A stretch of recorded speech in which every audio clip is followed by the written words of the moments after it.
Star plus के serial झनक में झनक अनिरुद्ध से उसके कमरे में बात करने आती है। अनिरुद्ध उससे कहता है कि उसे वहाँ आने की कोई ज़रूरत नहीं है क्योंकि अब सभी घरवाले उसको गलत ही समझ रहे हैं। सब लोग यही समझ रहे हैं कि जो कुछ भी अर्शी के साथ हुआ है उसके पीछे सिर्फ और सिर्फ झनक का हाथ है। झनक सिर्फ इतना पूछने आती है कि अर्शी की तबीयत कैसी है, लेकिन अनिरुद्ध वो छोड़कर उसे सब कुछ बता देता है। झनक को ये बातें सुनकर अच्छा नहीं लगता।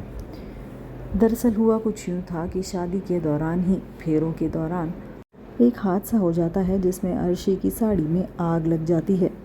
अर्शी परेशान हो जाती है लेकिन आग बुझती नहीं।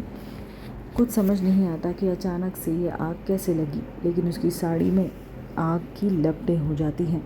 वो बेहोश भी हो जाती है। सृष्टि उसके नाम पर ज़ोर ज़ोर से चिल्लाने लगती है और एज एक्सपेक्टेड सृष्टि हर चीज़ के लिए झनक को ही ब्लेम करती है।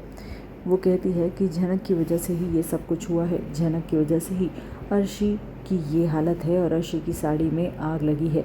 यही नहीं, उसको ब्लेम करते हुए सृष्टि सब कुछ झनक पर डालते हुए उसे सबके सामने ज़ोरदार थप्पड़ भी लगा देती है। सभी लोग चुपचाप खड़े खड़े देखते रहते हैं कि अचानक से सारा का सारा दिल झनक पर कैसे फोड़ा जा रहा है। लेकिन यही तो सृष्टि की प्लानिंग होती है।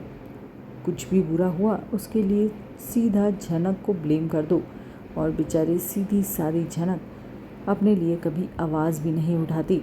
इस बार भी सृष्टि ने इस हादसे के लिए झनक को ब्लेम किया और यही बात अनिरुद्ध झनक को समझाना चाहता है। झनक तब अनिरुद्ध से कहती है कि दूसरों की छोड़िए, क्या आपको भी मुझ पर शक है? क्या आपको भी ये लगता है कि मैं ऐसी कोई हरकत कर सकती हूँ? अनिरुद्ध चुप रहता है। तब झनक कहती है, इसका मतलब आपको भी मेरे ऊपर शक है। ये बोलकर झनक की आंखों से आंसू टपकने लगते हैं। अनिरुद्ध उसे बार बार समझाता है कि उसे अब घर छोड़कर चले जाना चाहिए क्योंकि सृष्टि ने पुलिस को भी बुला लिया है और पुलिस को यही कहा है कि अर्शी की जो भी हालत है वो सिर्फ और सिर्फ झनक की वजह से है। अनिरुद्ध उसे बार बार वार्न करता है कि अब झनक को कहीं दूर ही चले जाना चाहिए क्योंकि अब उसे जेल हो सकती है।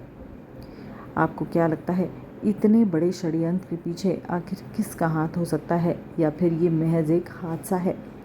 जो भी आपको लगता है हमें कमेंट सेक्शन में अपने अपने विचार ज़रूर बताइएगा। झनक फिलहाल जेल की हवा खाएगी और उसके बाद क्या अनिरुद्ध उसे वहाँ से बाहर निकालेगा, ये देखना काफ़ी दिलचस्प होगा। इस सीरियल से जुड़े हर अपडेट के लिए हमारे चैनल को फॉलो ज़रूर करें।